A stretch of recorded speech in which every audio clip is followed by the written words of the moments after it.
കാർഷിക വാർത്തകൾ. മാറ്റമില്ലാതെ റബ്ബർ വില, ആവശ്യക്കാരുണ്ടായിട്ടും ഏലം വിലയിൽ ഇടിവ്. നാളികേരോൽപ്പന്നങ്ങൾ മുന്നേറുന്നു, കുരുമുളക് വിലയിടിവ് തുടരുന്നു. രാജ്യാന്തര റബ്ബർ വിപണിയിലെ ചലനങ്ങളെ മുഖ്യോൽപാദന രാജ്യങ്ങൾ പ്രതീക്ഷകളോടെയാണ് ഉറ്റുനോക്കുന്നത്. ബാങ്കോക്കിൽ ഷീറ്റ് വിലയിൽ നേരിയ ഉണർവ് ദൃശ്യമായെങ്കിലും തിരക്കിട്ട് പുതിയ വാങ്ങലുകൾക്ക് ഇറക്കുമതി രാജ്യങ്ങൾ മുന്നോട്ട് വന്നില്ല. ജപ്പാൻ ഉൾപ്പെടെയുള്ള അവധി വ്യാപാര കേന്ദ്രങ്ങളിലും റബ്ബർ വിലയിൽ കാര്യമായ മാറ്റം അനുഭവപ്പെട്ടില്ല. സംസ്ഥാനത്തെ വിപണികളിൽ റബ്ബർ ഷീറ്റ് വരവ് കുറഞ്ഞ അളവിലാണ്. ഉത്തരേന്ത്യൻ ചെറുകിട വ്യവസായികൾ രംഗത്തുണ്ടെങ്കിലും അതിർത്തിയിലെ സംഭവവികാസങ്ങൾ മുൻനിർത്തി കരുതലോടെയാണ് കച്ചവടങ്ങളിൽ ഏർപ്പെടുന്നത്. 5ാം ഗ്രേഡ് കിലോ 192 രൂപയിലും 4ാം ഗ്രേഡ് 195 രൂപയിലും വ്യാപാരം നടന്നു. അന്താരാഷ്ട്ര മാർക്കറ്റിൽ ഏലത്തിന് ആവശ്യക്കാരുണ്ടെങ്കിലും വിൽപ്പനക്കാർ കുറഞ്ഞത് ഉൽപ്പന്ന വിപണിയുടെ അടിയൊഴുക്കിൽ ചില മാറ്റങ്ങൾക്ക് അവസരമൊരുക്കുമെന്ന സൂചനയാണ് ലഭ്യമാകുന്നത്. ബക്രീദിന് ശേഷവും ലഭ്യത ഉയരില്ലെന്ന സൂചനകൾ ഇടപാടുകാരെ വിപണിയിലേക്ക് അടുപ്പിക്കാം. ശരാശരി ഇനങ്ങൾ കിലോ 2042 മികച്ച ഇനങ്ങൾ 2952 രൂപയിലുമാണ് നീങ്ങുന്നത്. ഗ്വാട്ടിമലയിലെ സ്റ്റോക്ക് നില സംബന്ധിച്ച പുതിയ വിവരങ്ങൾക്കായി കാത്തിരിക്കുകയാണ് വ്യാപാര രംഗം. കൊച്ചിയിൽ വെളിച്ചെണ്ണ വില ഉയർന്ന വിവരം പുറത്തുവന്നതോടെ അയൽ സംസ്ഥാനങ്ങളിലെ വൻകിട സ്റ്റോക്കിസ്റ്റുകൾ കൊപ്രയിൽ പിടിമുറുക്കി. ഇതിനിടയിൽ തുടർച്ചയായ 2ാം ദിവസവും ഇവിടെ നാളികേരോൽപ്പന്നങ്ങൾ മികവ് കാണിച്ചു. വെളിച്ചെണ്ണ കിൻഡലിന് 100 രൂപ വർദ്ധിച്ച് 26,500 രൂപയിലും കൊപ്ര 17,700 രൂപയിലും വിപണനം നടന്നു. കുരുമുളകിന്റെ തുടർച്ചയായ വിലയിടിവ് കണക്കിലെടുത്ത് ഹൈറേഞ്ചിലെ ഒരു വിഭാഗം കർഷകർ വിൽപ്പന കുറച്ചു. വ്യവസായികൾ കുറഞ്ഞ വിലയ്ക്ക് നേരത്തെ ഇറക്കുമതി നടത്തി ചരക്ക് വിറ്റുമാറാൻ ശ്രമം തുടരുകയാണ്. ശ്രീലങ്ക വഴി എത്തിച്ച കുരുമുളക് നാടൻ ചരക്കുമായി കലർത്തിയാണ് വിറ്റഴിക്കുന്നത്. കൊച്ചിയിൽ അൺഗാർബിൾഡ് കുരുമുളക് വില കിലോ 690 രൂപയാണ്. News desk MyFin TV. സർക്കാരിൽ നിന്ന് നെല്ലുവില കിട്ടാതെ നട്ടം തിരിയുകയാണ് സംസ്ഥാനത്തെ കർഷകർ. കാനറ ബാങ്കിൽ അക്കൗണ്ടുള്ള കർഷകർക്കാണ് നെല്ലുവില കിട്ടാത്തത്. മാർച്ച് 31 വരെ നെല്ല് കൈപ്പറ്റ് രസീത് നേടിയ കർഷകർക്കാണ് നെല്ലുവില നൽകുന്നത്. SBI വഴി പല കർഷകർക്കും നെല്ലുവില കിട്ടി തുടങ്ങിയിട്ടുണ്ട്. എന്നാൽ കാനറ ബാങ്കിൽ അക്കൗണ്ടുള്ള കർഷകർക്ക് തുക കിട്ടാൻ ഇനിയും കാലതാമസം വരുമെന്നാണ് സൂചന. 11,364 കർഷകരാണ് മാർച്ച് 31 വരെ സപ്ലൈകോയിൽ നെല്ലളന്നത്. 24,723 മെട്രിക് ടൺ നെല്ലിന്റെ വിലയായി 70 കോടി രൂപയാണ് വിതരണം ചെയ്യുക. ഇതിൽ 6,937 പേർക്ക് അക്കൗണ്ടുള്ളത് SBIയിലാണ്.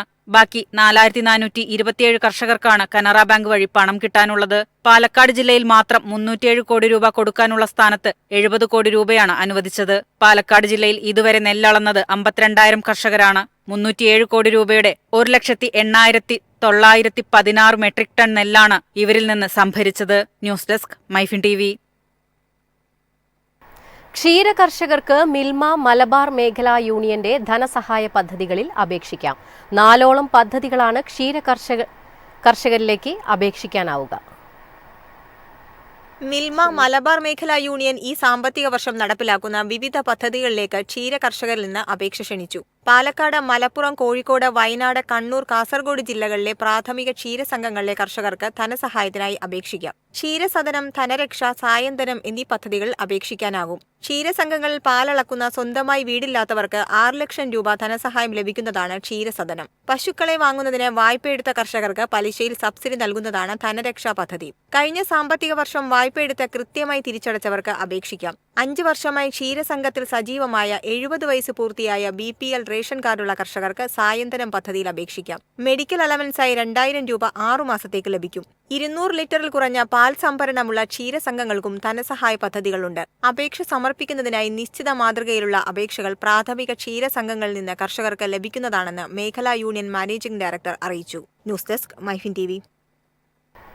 കേരളത്തെ വീഞ്ഞിന്റെ ഉൽപാദന ടൂറിസം കേന്ദ്രമാക്കാൻ സർക്കാർ. കാർഷികോൽപ്പന്നങ്ങളിൽ നിന്നും മൂല്യവർദ്ധിത ഉൽപ്പന്നങ്ങൾ ഉണ്ടാക്കുന്നതിന്റെ ഭാഗമായാണ് വീഞ്ഞ് നിർമ്മാണം.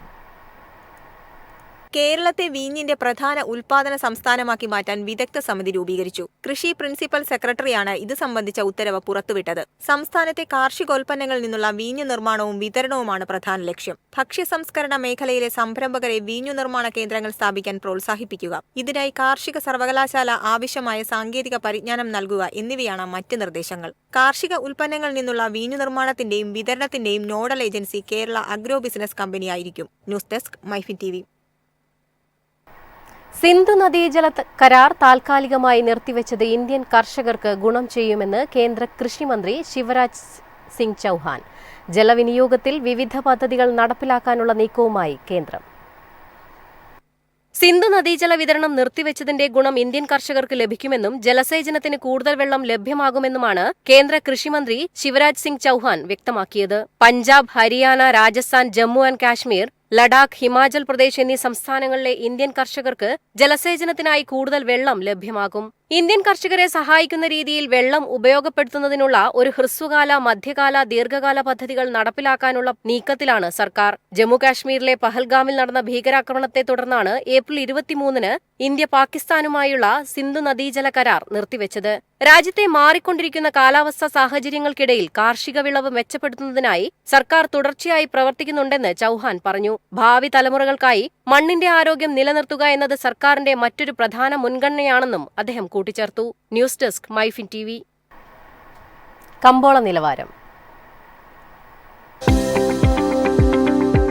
ഇന്നത്തെ കമ്പോള നിലവാരം: RSS 4 196, RSS 5 192, ലാറ്റക്സ് 139, ജാതിക്ക 350, ജാതിപത്രി 1800 മുതൽ 2250 വരെ, ഗ്രാമ്പു 900, അടയ്ക്ക 270, കാപ്പിക്കുരു 250, കൊക്കോ പരിപ്പ് 360, കുരുമുളക് ഗാർബിഡ് 71,100, കുരുമുളക് അൺഗാർബിഡ് 69,100, ഏലക്ക 2,100 മുതൽ 2,250 വരെ, വെളിച്ചെണ്ണ 26,500, കൊപ്ര 17,900, ചുക്ക് 22,500.